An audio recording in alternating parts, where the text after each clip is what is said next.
Nicolas Malebranche said, "We are made to know and love God," meaning we have actually always been endowed and entrusted with the responsibility, the sincerity, and the accountability to not only acquire knowledge but also to love, understand, and be compassionate towards ourselves as well as those around us,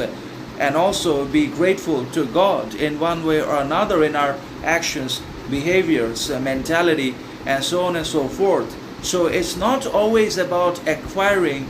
a great deal of knowledge or being in possession of unnecessary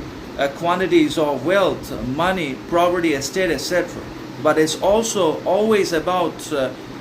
gratefulness, humility, modesty, moderation, courage that allows us to be grateful and thankful for everything that we are and everything that we have been able to achieve, experience in our lives, and the fact that we're here living, breathing because of God and also because of the universe. So we should be thankful and grateful for all of that in our actions as well as in our behaviors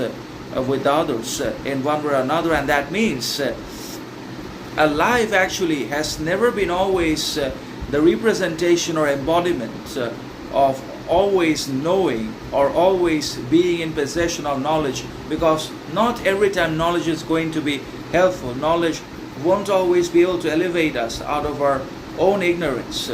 but it's going to create more scarcity of knowledge, and the lust for knowledge will never end. Our ignorance will again manifest itself in our pride, vanity, arrogance, and other dangerous traits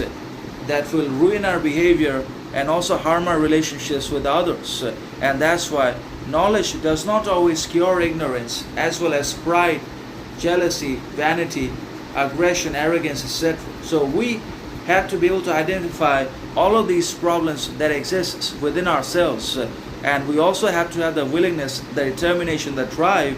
that enables us to overcome and conquer ourselves as well as our problems, because the greatest and the hardest victory is over the individual self, and it has always been that way.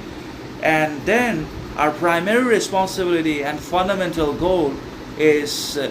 to be able to engage ourselves in love, understanding, kindness, and compassion, and other benevolent acts